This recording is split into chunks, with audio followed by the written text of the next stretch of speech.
ọmọ Yorùbá gbẹgẹdẹ ti gbiná báyìí à ń pè é lọ́wẹ̀ tẹ́lẹ̀ ó ti dohun tó ń láàárọ nínú ẹ gbọ́ mi àwọn ọmọ Fúlàní yìí ti ń ya wọlé lórúkọ pé ọlọ́dẹ làwọn ẹ wò ó wọ́n ti ya bí mo ṣe ń bá yín sọ̀rọ̀ yìí wọ́n ti tún ya wọ ìpínlẹ̀ Ondo níbi tí wọ́n ti fi ọ̀pọ̀lọpọ̀ ẹ̀mí ṣòfò lónìí ni o kì í ṣàná kì í ṣe gẹ̀ta. orúkọ pétò ọdẹ làwọn ni wọ́n sì fi wọlé bẹ́ẹ̀ sì ni ìṣẹ̀lẹ̀ yìí àṣé ò ṣẹ̀ṣẹ̀ máa ṣẹlẹ̀ àṣé wọ́n ti ń ké pé àwọn ènìyàn àwọn gómìnà lásákèésí ọjọ́ ti pẹ́ látàyé àwọn Akérédolú gómìnà àná nípínlẹ̀ Ondo ẹ má jẹ́ ń gbà yín lásìkò ẹ lọ wo àrà tí wọ́n fi àwọn ọmọ ìpínlẹ̀ Ondo dá tó sì jẹ́ pé bákan náà ni wọ́n ló ti ṣẹlẹ̀ nípínlẹ̀ Ọ̀yọ́ ní agbègbè Ṣakí bí mo ṣe ń bá yín sọ̀rọ̀ yìí ìyẹn lókè Ògùn lọ́hùn-ún wọ́n ní bó má ṣe ṣorí ní Ṣakí bẹ́ẹ̀ náà ló ṣorí nípínlẹ̀ Ògùn a sì pariwo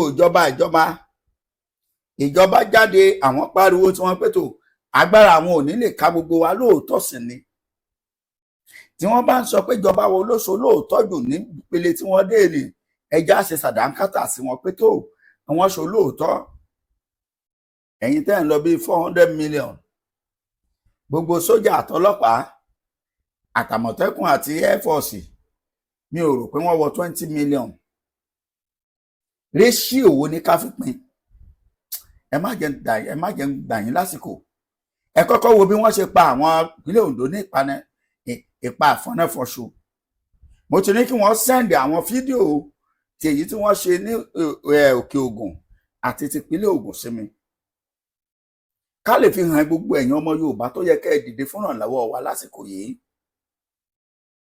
gbogbo ẹ̀yin bàbá tẹ́ ẹ sọ pé kò kàn yín àwọn kan sì ń sọ pé àì má wọlé kò tí ì kàn wọn ó ti ń kàn yín báyìí ẹ má jẹ́ pé kán ka yín mọ́lé ọ kọ́kọ́ wo fídíò yìí bẹ́ẹ̀ bá ti wo fídíò yìí tán kí n wá gbé yín lọ síbi ẹni tó sọ ṣáájú àkókò yìí òun rèé fídíò náà rèé ẹ wo bí wọ́n ṣe pa wọ́n nípa ìfọ́nàfọ́nṣu nípínlẹ̀ Ondo. This is human being. Please, Nigerian government should do something. Nigerian government should do something. This is human being. This is the first person. This is another person. Oh, this is the second person. Fulani herdsmen. See what they have done to our people in Ondo State. See what they are doing to our people in Ondo State. This is the second person. Look at another person, another human being. Look at it. Look at the third person. A whole human being. Look at what Fulani herdsmen are doing to our people. Look at the third person. This is the third corpse. Look at it. We are live at Alagbaka now. ShopRite area. ShopRite roundabout. Sigbato Road. Look at the third person. Look at the third human being. See what Fulani has done to our people. Fulani herdsmen. See what we are facing in Ondo State too. Ondo State is no longer secured again. See what we are facing. This is Alagbaka, Igbato Road. ShopRite roundabout. This is the 4 major roads. This is to shop. ọ̀rọ̀ lẹ́gbọ́n ni ṣé bẹ́ẹ̀ ti rí ebi gbogbo wa láti fojú wa rí báyìí kékeré nítorí pé YouTube ó lè máa ṣe bákanbákan nípa ọ̀rọ̀ yìí òun la ṣe rọra mú wá níbẹ̀ lẹ́ńgà fún yìí bẹ́ẹ̀ ẹ̀mí èèyàn ṣòfò gómìnà gan Ayédatiwa mo dẹ̀ ti ń pariwo yìí kì í ṣe ní kì í ṣàná gẹ́gẹ́ bí bàbá wa olóyè Sunday Adéyẹmọ ṣe ń pariwo ẹ̀já dáàbò bora wa tí bàbá wa Bánjí Akíntóyè tí wọ́n ń ké àti gbogbo àwọn àgbààgbà tó kù tí wọ́n ń sọ̀rọ̀ jáde pé tó a gbọ́dọ̀ dákẹ́ báyìí a sì gbọ́dọ̀ lajúlẹ̀ kí tàlùbọ̀ ó kó lò wọ́n ṣé tàlùbọ̀ ti máa wọjú wa báyìí nílẹ̀ Yorùbá ṣáà ti máa kó ọwọ́ nílẹ̀ Yorùbá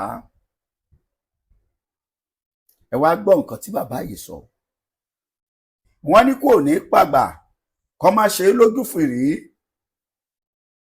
Àṣé àwọn bàbá kan wà níbì kan tí wọ́n ti ń pariwo lọ́jọ́ pípẹ́ tẹ́lẹ̀ pé tó kíní yìí ń bọ̀ ó ń bọ̀ àwọn làádẹ́ẹ̀dẹ́, tí wọ́n ti ṣèwádìí, tí wọ́n ti rìnrìn àjò ayé wọn, tí wọ́n fi rí pé àwọn aráabí yìí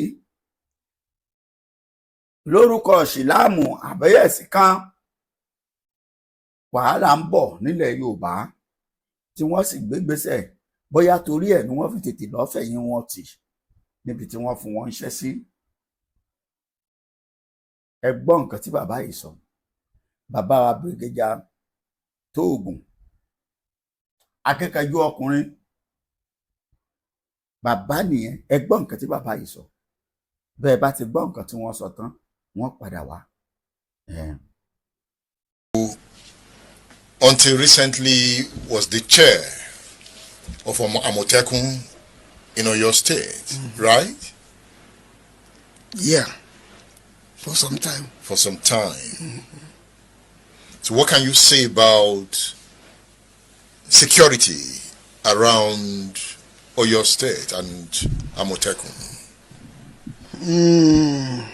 Until I left, the security was still not okay.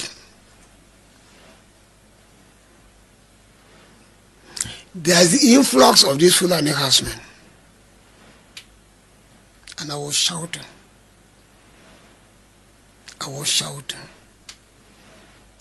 I gave a lecture somewhere, and I quoted Abasha. He said, if you are fighting security and it lasts more than 4 weeks, the government is behind it. So, explain. Good. The federal government was behind the influx of Fulani herdsmen to the southern part. When you say Fulani herdsmen, men with cow. They call them Fulani herdsmen. Some of them don't even have cows. But they were coming fully armed. Fully armed? AK-47. And you said Buhari government was involved. Wait. That time, everybody was complaining. That time, federal government announced that everybody should submit their weapons to the police. Now, people were complaining that time. I'm saying this thing. There was a meeting in Kano. They said they are Fulani National Movement. In their communique that time, this is about 5-6 years ago, that Allah has given them the land of Nigeria as inheritance, and that they have told all Fulani in West African sub-region and Central Africa to start coming to Nigeria, to come and take over what Allah has given them as inheritance. That's the land of Nigeria. And that when they are coming, they should come fully armed. That's the only language Nigerians understand. Violence. It is in their communication. All that time, people were shouting. Jabba didn't say a word. But when people challenge him once, why are these people who carry AK-47? He said they are using it to protect their cows. Was it true? Of course, that very, very false. Now, Buhari, I know he has a very close relationship with the Bishop of Canterbury. Now, when he went to UK during one of his period of treatment, he told Bishop of Canterbury that it is not Fulani herdsmen that are killing people. There's some group trained by Gaddafi who the Gaddafi has armed, they are the one that infiltrated the Fulani herdsmen. They are the one doing the killing. But what did you discover? I was discovering with somebody one day. He was saying, I said, come, you are very close to Buhari. Go and meet him. A general is a soldier for life. Ask him that in the military, when foreigners enter your territory, carrying arms, what is it you are told in the military? They are described to us as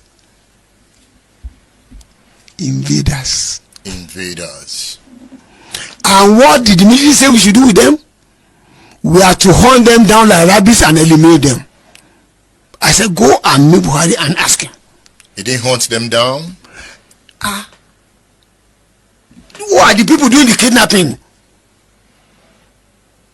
Who are the people? They like refer to them as bandits. Who are the people carrying out the banditry?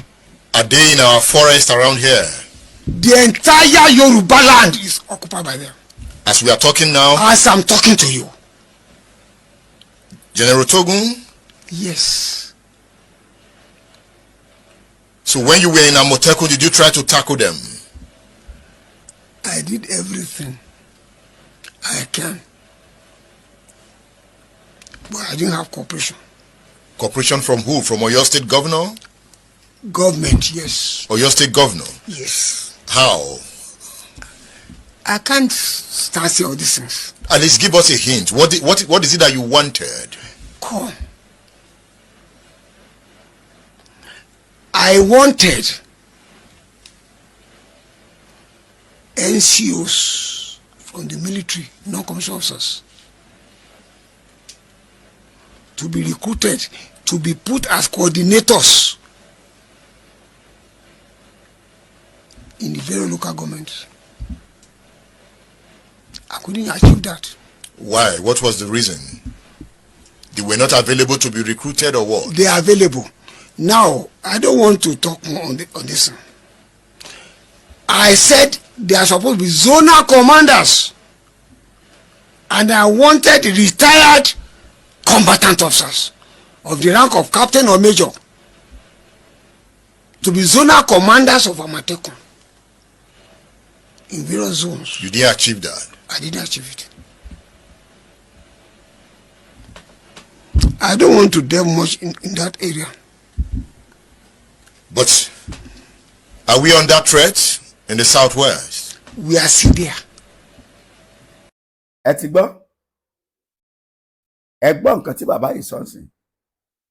Ẹ gbọ́ ìgbésẹ̀ tí bàbá yìí gbé gẹ́gẹ́ bí retired general. Ẹni náà tó ti lo ojú ogun tó ti bọ̀. Nǹkan kan mo kọ́kọ́ dì mú nínú ọ̀rọ̀ bàbá yìí. Bàbá ní nínú ológun bí èèyàn bá wá fẹ́ gba tó bá wálé èèyàn tó gbébọn lọ́wọ́ kí ni wọ́n pè é? Wọ́n ní invader. Ìyẹn ni pé ẹni tó fẹ́ gba àpò èèyàn tó fẹ́ lé èèyàn kúrò ní bùbá. Kí ló ológun ní ká ṣe? Ológun ní ká mú kúrò ńlẹ̀. Ṣùgbọ́n sẹ́yìn gómìnà ilẹ̀ Yorùbá fàyè gbà á. Ẹ̀yin kábíyèsí ṣé ẹ fàyè gbà á? Ẹ wo bí wọ́n ṣe pa ògbólógbò olóṣèlú tó jẹ́ lẹ́yìn tí wọ́n gba 50 million. Wọ́n tún pa arákùnrin yìí, ọmọ Yorùbá ni òun. Ọ̀jájú ní máa dúpẹ́ lọ́wọ́ orí ẹ̀ pé pẹ̀lú 17 million wọn pa òun. Ìbọn tó wà lára ẹ̀ fódìdí ọjọ́ 12 àbí nǹkan Ọlọ́run tún gbèrò. À ń pe gbogbo wọn ní ìsìn kí wọn ó bóde kí wọ́n wá pariwo síta. Wọ́n sì ń gbọ́ kẹ́lẹ́kẹ́lẹ́kẹ́lẹ́. Wọ́n sì ń wò pé bóyá olóṣèlú àkókò òṣèlú lè fẹ́ fún àwọn tó ń bọ̀. Àmọ́ àwa gbàgbọ́ nǹkan kan pé níwọ̀n ìgbà tí Ọlọ́run bẹ tí ò kúrò láyé ẹ̀, yóò gba ìran Yorùbá kúrò lóko ẹrú yìí. Lágbára lọ́wọ́ Ọlọ́run bó ṣe máa jẹ́ nìyẹn. A tún pàdé tó bá jẹ́ gbà àkọ́kọ́ rí, bá ń subscribe sí channel yìí, bá ń share, jẹ́ kó wọ̀ gbòòrò ayé lọ. Ẹ má gbàgbé bàbá wa Prophet Taiwo Ṣólóyè wà lórí òkè tí wọ́n ń gbàdúrà fún ìran Yorùbá lọ́wọ́lọ́wọ́ àti òmìnira orílẹ̀-èdè Yorùbá. Ẹ̀rọ ìbánisọ̀rọ̀ wọn ẹ lè pè é ní kíákíá ẹ jẹ́ gbọ́ nǹkan tí wọ́n sọ náà láàárín ìṣẹ́jú kan. À ń padà bọ̀. Ṣé ẹ ti gbọ́ nípa ààwẹ̀ funfun 40 ọjọ́ àti àdúrà tó ń lọ lọ́wọ́lọ́wọ́ tí Olúwa pa láṣẹ fún èmi ìránṣẹ́ rẹ̀ láti fi wá ọ̀nà àbáyọ àti ìtúsílẹ̀ fún ìran Yorùbá kúrò ní abẹ́ oko ẹrú àti láti jẹ́ kí orílẹ̀-èdè Yorùbá lè gba òmìnira. Mo gbàdúrà ìwọ náà tó ń gbọ́ mi lórúkọ Jésù, ayé rẹ máa gba òmìnira. Ìwọ náà lè pè mí fún àdúrà láti wádìí kí làṣírí ogun tẹ́ ń là kọjá, kí ni ọ̀nà àbáyọ sí ogun náà. Ẹ̀rọ ìbánisọ̀rọ̀ tẹ́ fi máa pè mí 07025475427.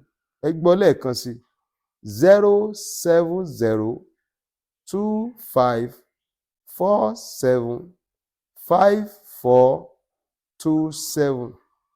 Àtiwọ́ àtorílẹ̀-èdè Yorùbá lórúkọ Jésù ẹ ó di òmìnira.